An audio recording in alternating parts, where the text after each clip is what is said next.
After we light the Chanukah menorah, there's a small little prayer that we recite, and in it we say that we're lighting these candles to offer thanks for all the miracles that occurred to us throughout history and in our own personal lives.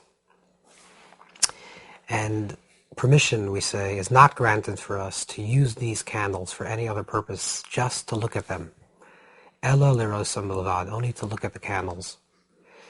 And because of this, and unlike, for example, the Shabbos candles, or the holiday candles, the Yom Tov candles that we light before the Shabbat, which the intention of those candles is to gain pleasure so we can see and we can enjoy the meal, the Chanukah candles are lit simply for their own purpose.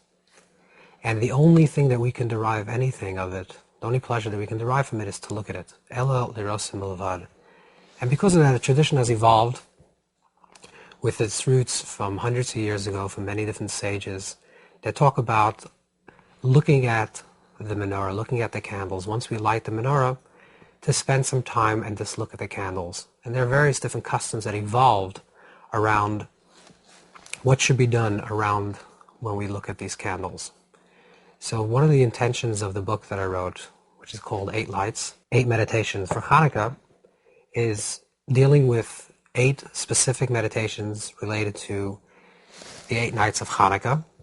And when we look at the candles, what are we supposed to be thinking? What is it telling us? There is a Hasidic saying by the previous Lubavitcher Rebbe that said that we have to listen to the story that the candles are telling us. So the question is, what is the story? And there are simple meditations, what the candles represent, and what is the metaphor of candles, and what they ignite within us, and what type of consciousness do they bring up when we look at candles, to the more evolved techniques of meditation based on some of the teachings of the Zohar, which deals with the different colors of the candle, to some of the teachings of the Ari of Isaac Luria in the 1500s, which deals with the different various names, sacred names relating to the different colors of the candles, and different yichudim, unifications that can be done while we're looking at the candles. And always the question is, when we look at these candles, what is their story? What is it telling us? And what is it making us take notice? It could be as simple as taking notice of the immediate moment, that's to be present, because normally our minds are jumping all over the place and moving from one thought to the next thought, and there's a total chaos. And the idea of the candle, the gentle flame of the candle, is to make us present and become aware. And the deeper meditations, the candle is an imagery, a visual that we can meditate on, and to look inside the candle, to look into an image, a positive image, to replace a lot of negative imagery that we observe, a lot of things in life that we believe are conscious choices that we're making because of the logical left part of the brain is making these choices. In truth, a lot of life is lived from a subconscious place because of different images that we have about ourselves and about the world and about our position in the world. And we act on those images. And sometimes we tell ourselves a certain thing. Logically, we tell ourselves we should do one thing, and yet we act contrary to that because there are deeply lodged imagery that exists within our subconscious mind. And part of the healing process and part of the transformation process of the human being is to exchange negative imagery with positive imagery. And this is some of the ideas that are unpacked in this book about Chanukah. And in general, it gives you an overview of what Chanukah is. You know, we all know the story of Chanukah. And the story of Chanukah is that there was the group of the Maccabees, which was a small group of Jews that lived during the Second Temple period, 207 years precisely before the Second Temple was destroyed. 207 is also the numeric value of the word or, light. And they lived, this small group of Jews that were oppressed by the Assyrian Greeks. And they had a small military victory, and they were able to rededicate the temple. And that in itself desired a dedication. The Chanukah, some of the meaning of Chanukah is related to the word chinuch, with the rededication of the temple. And also the story, the famous story, which is when they found and they searched for one little small jug of oil, and that oil lasted, instead of 1 day, it lasted for 8 days.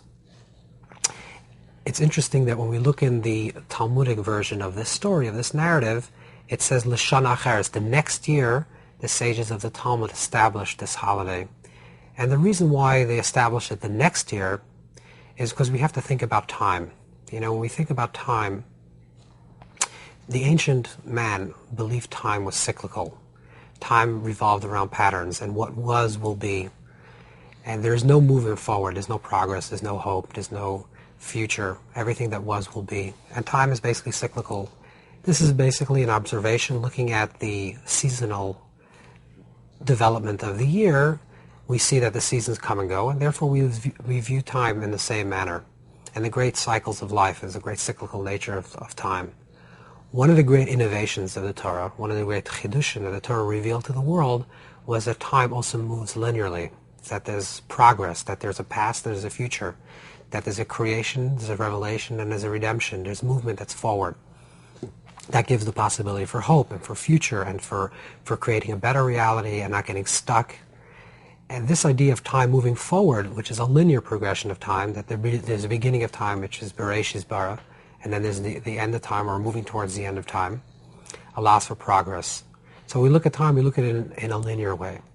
And yet, the truth of life is that time is also cyclical, because we have every year, we have the same spring and the same winter and the same fall. So there's a cyclical pattern of time as well. And the deeper Kabbalistic understanding is that time both moves cyclically and linearly. And the best way to describe that would be as a spiral. So it's moving around, but every year it's moving up. So when the sages of the Talmud observed the miracle that occurred with one small jug of oil, one small amount of oil lasting for 8 days, they wondered, was this a one-time event outside of the historical narrative? Or was this part of the meta-history of creation? Is there something innate about this particular time that allows for the possibility of the miraculous? The next year, when it came around, the same period of time, they realized that it was not just an event that happened in the past. It's something that can reoccur every year in the present. Every year it gives us the same potential to recreate miracles in our lives. And that's the celebration of Chanukah. Of course, it's a celebration of the past, but more importantly, it's a celebration of the present, that we have the potential to search for the oil, which is in itself a tremendous miracle. The fact that the Maccabees, who were completely defeated and a small group of people, and went into the temple, and the temple was in complete shambles, and after a few years of the temple being in a destructive state, even searched for oil, that in itself is a miracle. So the fact that we search and we don't give up hope, and even when things look bleak and things look dark, we still believe in the possibility of creating light and finding that small little amount of potential to generate light. That is one thing that we're giving this potential at this time, and that is part of the miraculous. And when we believe in something, and we have trust, and we have hope, and trust in ourselves, and trust in the Creator that can create this miracle of ourselves, and we believe in ourselves that we have the potential to create this miracle, then we could also recreate miracles in our lives. And Chanukah is that time of the year that we're given that possibility to create those miracles. And this is some of the things, another important thing that we talk about in the book, is that we're not only celebrating the past, but we're celebrating the present. So to understand a little bit what Chanukah is about, how Chanukah can actually transform our lives in the present moment, how we can create miracles for ourselves, and how we can use the candles every night, day one candle, day two, the second candle, how we can use these candles to increase in light, to increase in blessings in our life, and to increase in the possibility of creating miraculous for ourselves.